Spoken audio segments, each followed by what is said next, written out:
So you interview a strong operations manager on Tuesday. At the end of the conversation, you tell them they'll hear from you by Friday. Friday passes, then Monday. On Wednesday, you finally decide you want to bring them back in for another interview.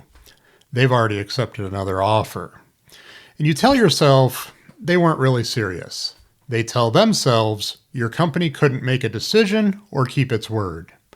And based on the only experience they've had with you, that's not an unreasonable conclusion.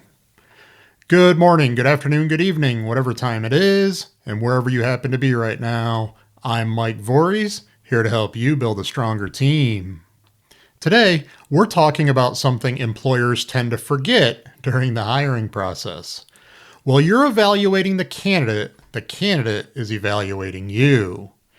And they're not only listening to what you say about the job, they're watching how your company operates, how quickly you make decisions, and whether you communicate, whether the people interviewing them appear to agree on what the job actually is, whether you do what you said you were going to do. Your hiring process is their first experience with your management and your culture. Now, I want to be fair about that. A candidate can't possibly know your entire company from 2 or 3 interviews. One scheduling problem doesn't mean the place is a disaster. One delayed decision doesn't mean every manager in the business is ineffective. But the process is still evidence. It may be incomplete evidence, but it's the only evidence the candidate has. Employers make hiring decisions with incomplete information all the time. You look at a resume, spend a few hours with someone, talk to a reference or two, and make your best prediction about how that person will perform for the next several years. Candidates are doing the same thing to you. They hear you describe the culture, then they watch the process to see whether the description holds up. Let's start with slow decisions, because this is where employers lose a lot of good people and then blame the market. Taking your time isn't automatically a hiring problem. Hiring matters. A bad hire can create a mess for the employee, the team, and your business. I'm not telling you to rush through a couple of interviews and throw an offer at the first reasonably qualified person who walks through the door.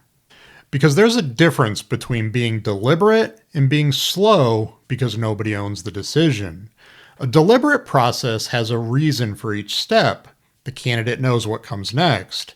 The people involved know what they're evaluating. Somebody is responsible for moving the decision forward. A slow process sits still while one manager waits for another manager to talk to the owner, who hasn't had time to read the resume yet. 3 days go by, then somebody decides the candidate should meet one more person, although nobody can quite explain what that person is supposed to add. From inside the company, that may feel normal. Everyone's busy, customers need something, a crew is short-staffed, equipment is down, the hiring decision gets pushed until tomorrow because today's problems are louder, right? The candidate doesn't see any of that. They see a company that said the position was important and then treated the decision like it wasn't. And if this is a strong candidate, your opening probably isn't their only option. They may be talking to 2 or 3 other employers. They may already have a decent job and need a good reason to leave it. You don't have to pressure them into a decision, but you also can't expect them to sit untouched on a shelf while your company gets organized. And then there's communication. You don't need to call a candidate every morning with a status report. You do need to do what you told them you would. If you say, "We'll get back to you this Friday," get back to them on Friday. If the decision isn't ready, say that. It can be a 2-sentence email or a quick phone call. "Hey, we're still interested, our timeline moved, and here's when you can expect to hear from us again." "We don't have a decision yet" is still communication. Silence is different. Silence makes the candidate guess. Maybe you lost interest. Maybe the position went away. Maybe the interview didn't go as well as they thought. Maybe this is just how communication works at your company. And that last one matters. You told them Friday. Friday came and went. Before they've ever worked for you, they've already had someone in management make a commitment, and fail to follow through. The same companies that complain about candidates ghosting them will sometimes disappear on a candidate for a week and act as though it doesn't count when the employer does it. It counts. If you're going to have 5 interviews, you need to have 5 reasons. Candidates also pay attention to how many interviews you conduct and what happens during them. And 5 interviews aren't automatically too many. If you're hiring a general manager or someone to run a major branch, it may be entirely reasonable for that person to meet the owner, an operations leader, a key member of the team, and perhaps someone from HR.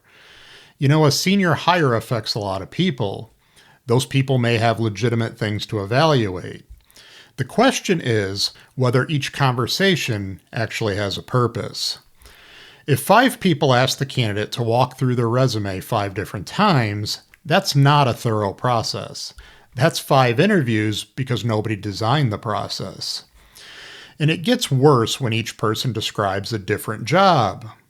The owner says, the new branch manager needs to grow sales. The operations leader says, the priority is fixing production. Someone else says, the real problem is developing the team. Then the candidate asks who they will report to, and the answer begins with, well, technically, what did you just teach them? You taught them that the people above this position may not be aligned, right? You taught them that priorities may depend on who's in the room.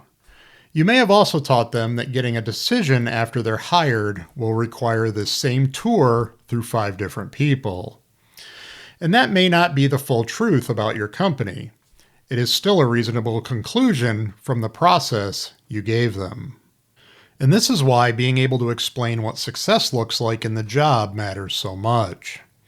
A good candidate may ask you, what would I need to accomplish in the first 6 months for you to feel good about this hire?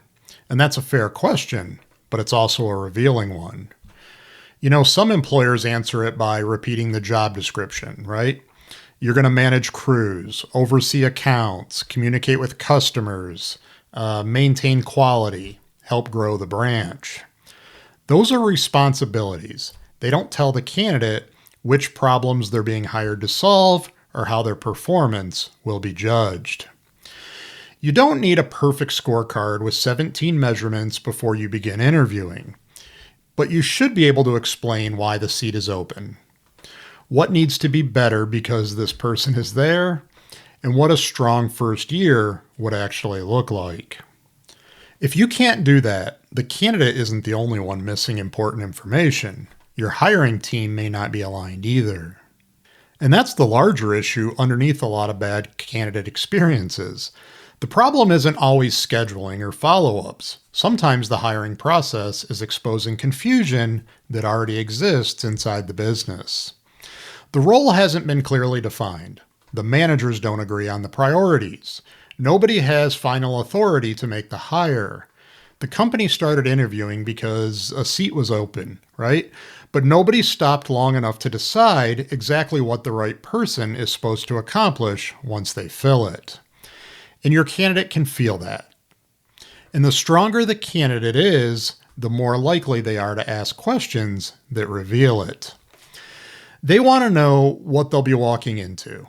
Who will manage them? What authority will they have?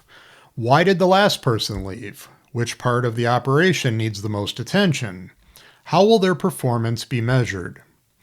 When the answers are clear and consistent, that builds confidence, right? When every interviewer gives them a different version, that does too, just not the kind of confidence you wanted. And this doesn't mean you need to cater to candidates or make the process easy so everybody leaves feeling good. A good hiring process can be demanding. You can ask hard questions. You can require multiple conversations. You can decide someone isn't the right fit. You can hold a high standard and still respect the candidate's time, communicate clearly, and run an organized process. In fact, a structured process should make your standards clearer, not lower them. The candidate should understand what happens next and when. Each interviewer should know what they're there to evaluate. The hiring team should agree on what the role requires and what success actually looks like. And one person should own the responsibility for keeping the process moving and keeping the candidate informed. None of that requires you to hire carelessly. It requires you to manage the hiring process with the same discipline you want the person you hire to bring to the job. Look at the process from their side. So here's your challenge. Go back through your last 3 professional hires, including anyone you wanted but lost along the way. Look at the process from their side. How long did they wait between steps? Did you meet the deadlines you gave them? Did every interview add something useful, or did the candidate keep answering the same questions? Would every person involved have described the role and its priorities the same way? Could you clearly explain what success would look like after 6 months or a year? And when somebody decided not to continue, did you automatically blame compensation, the labor market, or the candidate? Or did you look at what they experienced within your company before they made that decision? You won't keep every good candidate. Sometimes the compensation isn't right. Sometimes the commute doesn't work. Sometimes another opportunity is simply better for that person. That's all part of hiring. But don't lose someone because your process accidentally taught them that working for you would mean slow decisions, unclear expectations, and long stretches of silence. At BR1, we help our clients get clear about the role and the ideal candidate before the search even begins. We help build an organized evaluation process, keep communication moving, and make sure both the employer and the candidate have the information they need to make a good decision.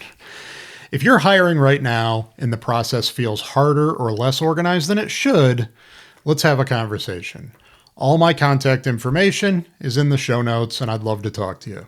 Until next time, keep building your stronger team.